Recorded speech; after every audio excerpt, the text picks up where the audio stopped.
Namaste. The whole government employee sector of West Bengal is presently on road.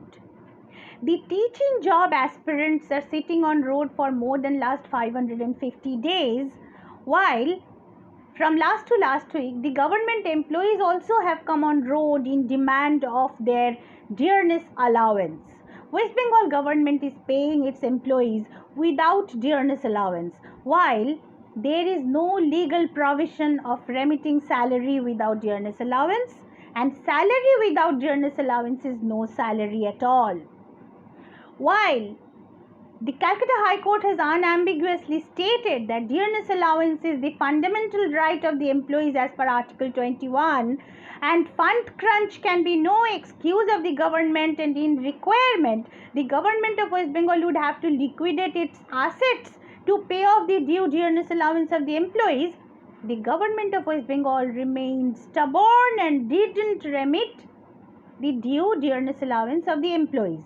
In demand, the employees are on road in protest, in demand of the dearness allowance. Now the questions are rising, questions are being raised that how can such things happen under a democratic predisposition, under the democratic rule of law as laid down by the Constitution of India. How can such thing happen? How can such things happen? How can ineligible people get recruited as teachers while the eligible candidates are not empaneled and recruited? The people who passed the examination didn't get the job. The people who didn't pass got the job, allegedly in lieu of money. How are this possible? How can ineligible people be teachers? What would they teach to the children? What would the children learn? And without learning, when the children would grow up, how would they handle the world around them?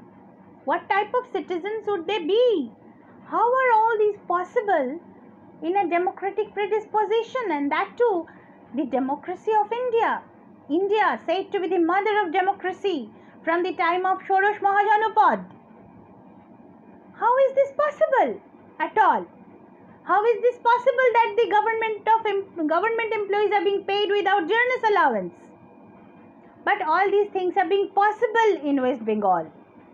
So it seems that West Bengal didn't remain a democracy anymore. It turned into a monarchy. All these things can happen if it is a monarchy. So I request my listeners to please change the perspective from which you look at it. We have to change our perspectives of looking at West Bengal. We are having all the difficulties because we are looking at West Bengal thinking it to be a democracy. But if we look at West Bengal thinking it a monarchy, it at all won't appear strange. Everything is possible in a monarchy. And the present ruler, Mamata Bandyopadhyay, has turned into the de facto monarch of the state. So she is actually applying the monarchical rule. And whenever a monarch has to, impose his or her own rule on a place, the monarch requires a set of servants. A monarch requires a set of servants. Now it is time for us to recall the British time, the British rule, because till now we are struggling a freedom struggle. We are doing a freedom struggle, State of West Bengal is still fighting a freedom struggle. So now it is very pertinent for us to recall the British time. During the British rule, the British crown used to sit in London. They were not living in India. But who were ruling India on their behalf? The British officers were ruling India on their behalf. Isn't it true? So, the present ruler of West Bengal also is ruling West Bengal through a set of servants who are officially called public servant, but they didn't remain public servant anymore. Rather, they turned the servants of the present crown of the state of West Bengal. They turned the servant of the crown. They are no more in public service. I again repeat the same statement that we have to change our perspective of looking at West Bengal. Whatever is happening in the state is not possible to happen in a democracy, but it is possible in a monarchy. So if we think West Bengal to be a monarchy, everything, हिसाब मिलता है पूरी तरह से, पूरी हिसाब मिल जाता है. तो now we have to compare West Bengal with Bengal province at the British rule, during the British rule. So what used to happen? The revolutionaries, the freedom fighters, who were they targeting? They were targeting the British officers. They were targeting the Britishers.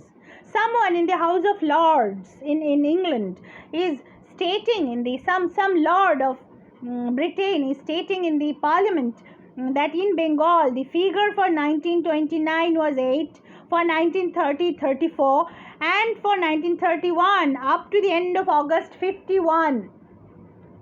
So these are the numbers of how many British officers were killed in Bengal. The British officers were being targeted by the freedom fighters. Those who were struggling for freedom, they were targeting whom? They were not targeting the Queen or the King. They were not going to, not going to London or not going to England. Not targeting Winston Churchill, but they were targeting the British officers ruling India from here. Yeah, recently, Honorable Governor of West Bengal has also compared Mamata Bandyopadhyay with Sir Winston Churchill. During this time of Winston Churchill, humongous quantum of resources of Bengal province and India went out of India.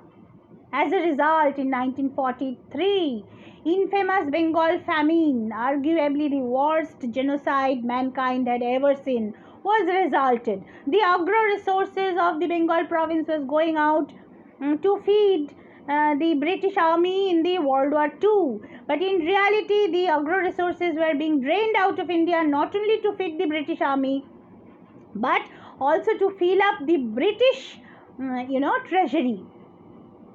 So, Churchill was known for draining out the Indian resources for Britain.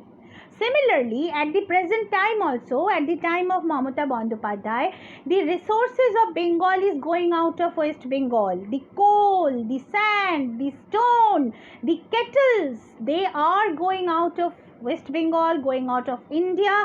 They are being smuggled.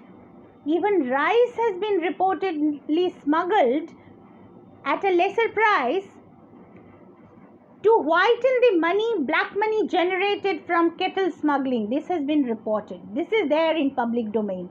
Even the rice of Bengal province has been smuggled out. So resources are being drained out of West Bengal, drained out of India during this time also. So there is a similarity between the status of West Bengal and India at the time of Winston Churchill as British Prime Minister, and that and Bengal province and West Bengal at the time of Mamata Bandyopadhyay. So the two times are similar, and Honorable Governor has reminded us of that fact. So this again, augments my hypothesis. This again augments my statement that West Bengal right now is a monarchy, and we have to handle the state as a monarchy.